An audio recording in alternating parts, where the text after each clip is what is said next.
Let's bring in retired FBI Supervisory Special Agent Jason Pack, who's also worked with FEMA. He's also an advanced EMT and active first responder as well, and he joins us now from Knoxville, Tennessee. Jason, good to see you. Thanks for being here with us.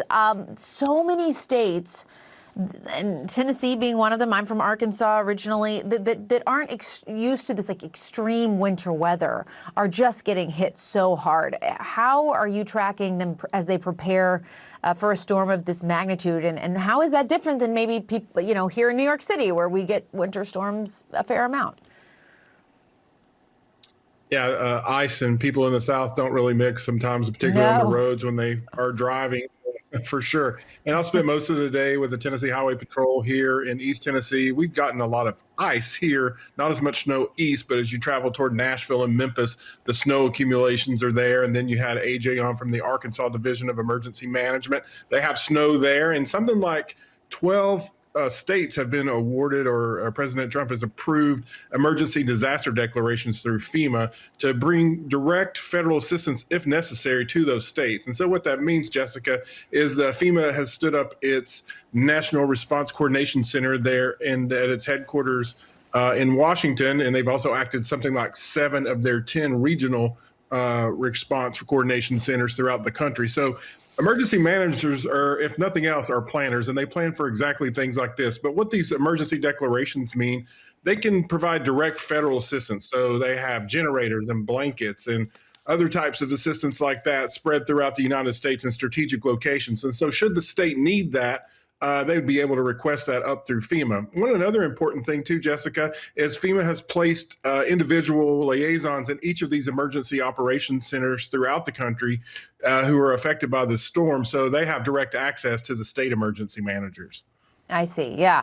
And so there's what you're describing, which is what's happening right now during the storm. Then, they're going to these really cold temperatures that after the precipitation stops and after the storm hits, what are we looking at in terms of FEMA response then once it's over? But, there's still implications and outcomes from that weather.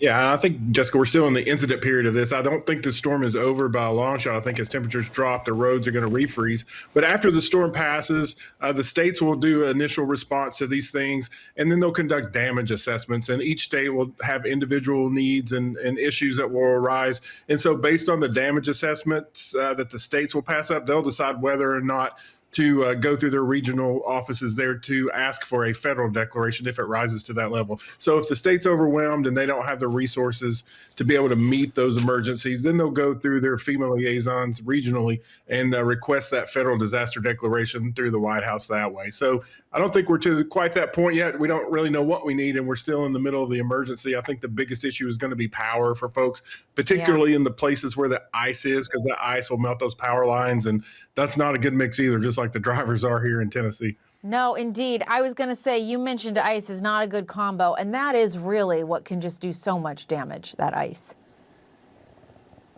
It is. And I'm pretty bad at math, but I was reading some stuff that said, even a quarter of an inch of ice can add all this weight to the power lines and just take out the power throughout the areas. And I've seen power trucks coming through the interstate here on Interstate 40 over the past few days, just pre-staging, going out to all these states. So those are some of the unsung heroes in this emergency management world and these disasters are the linemen, the tow truck drivers, people we don't often talk about, people actually working in nursing homes and having to spend their entire weekends there, just people you don't really think about that these emergencies affect like that. So hats off to those folks working out there tonight. I know we ran on a couple of wrecks today and some stranded motorists ourselves.